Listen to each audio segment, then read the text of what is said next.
அன்பிற்குரியோர்களே, நாமும் ஒரு முக்கியம் வாய்ந்த நபராக கருதப்பட வேண்டும் என்ற உணர்வினால் தூண்டப்பட்டு நமது தோற்றம், சாதனை மற்றும் சமூக அந்தஸ்து ஆகியவற்றை கொண்டு எவ்வளவுதான் முயன்றாலும் நமக்கு மனநிறைவு கிடைப்பதில்லை.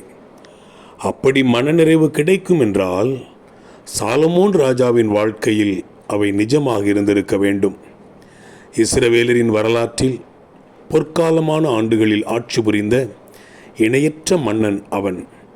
அவனுக்கு அதிகாரம், பதவி, செல்வம், செல்வாக்கு, ஏராளமான சொத்துக்கள், ஏராளமான மனைவிகள் இவையாவும் இருந்தன. உடல் தோற்றம், பிறரது பாராட்டு, சாதனைகள், பெயர், புகழ், அந்தஸ்து இவையெல்லாம் மனித வாழ்விற்கு அர்த்தம் கொடுக்க முடியுமானால் சாலமோனைப் போல வெற்றிகரமாக வாழ்ந்து முடிந்த மனிதர் வேறு எவரும் இல்லை என்று கூறிவிடலாம். ஆனால் தேவனோ சாலமோனுக்கு தனது சாதனைகளை வியாக்கியானம் செய்யும் அதிகப்படியான ஞானத்தையும் சேர்த்து கொடுத்து விட்டார். அவனது முடிவுரை என்ன தெரியுமா? மாயை, மாயை, எல்லாம் மாயை என்பதுதான். வாழ்க்கையின் மேல்பூச்சான அளவில் அர்த்தத்தை தேடுவதன் பயன் வீண் என்பதை விவரிக்கிறது பிரசங்கி புத்தகம்.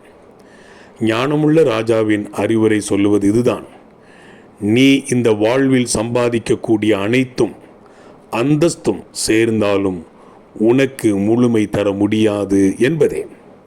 வாழ்த்துக்களுடன் ஜார்ஜ்.